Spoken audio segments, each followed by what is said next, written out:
हम देख रहे थे पाठ चौथा, पाठ पांचवा देख रहे थे खेती से आई तब्दीलियाँ। तो हमने यहाँ पर देखा था कि यह पाठ श्रीमती इंदिरा गांधी को उनके पिताजी पंडित जवाहरलाल जी नेहरू ने लिखा था। इसके अंदर हमको बताया गया था कि खेती किस प्रकार की जाती है।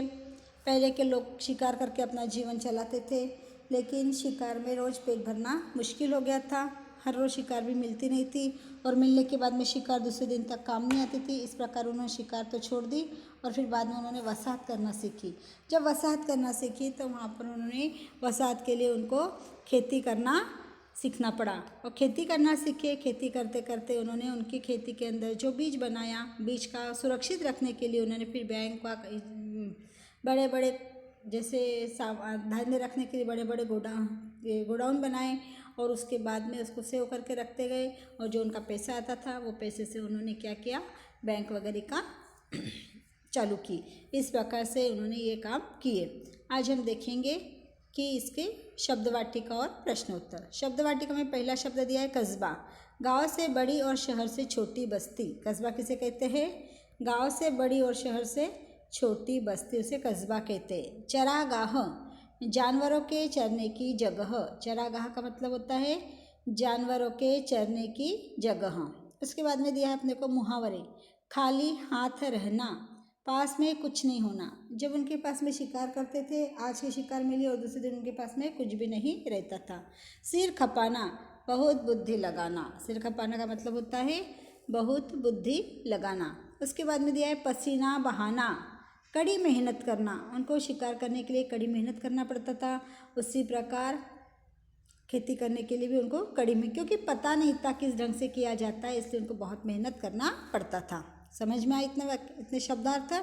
अब हम देखेंगे कि सूचना के अनुसार कृतियाँ पूर्ण करो। प्रवाह तालिका पूर्ण करो। मनुष्य द्वारा खेती करने पर हुए लाभ। मनुष्य द्वारा खेती करने पर हुए लाभ, उनको कौन से लाभ हुए थे? तो क्या लिखेंगे वहाँ पर? काम कई हिस्सों में बांटा गया। पहला काम में लिखेंगे, पहला लाभ क्या है? काम कई हिस्सों में बंटे गए। एक साथ में सभी को काम एक जैसा नहीं करना पड़ता था, कोई थोड़ा काम करता था, कोई ज़्यादा काम करता था। इस प्रकार से काम कई हिस्सों में बंट गए।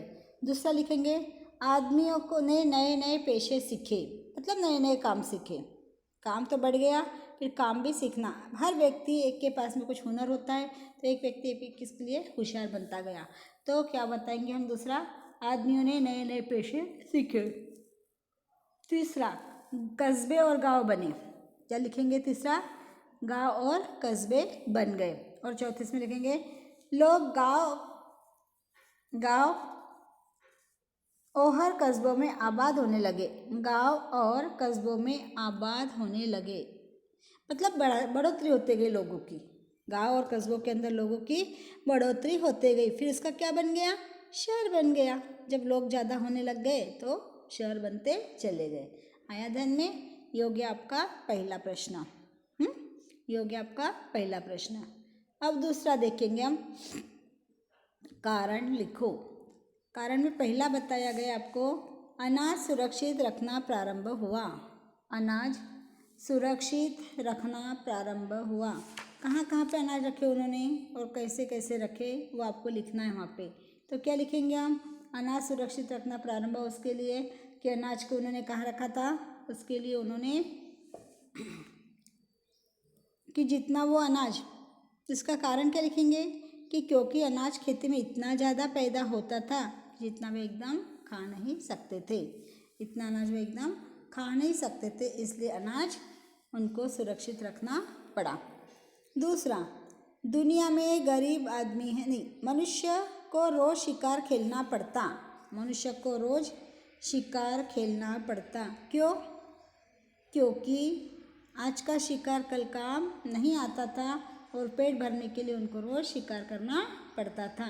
इसलिए वहाँ लिखेंगे हम, मनुष्य को रोज़ शिकार करना पड़ता था। आया समझ में?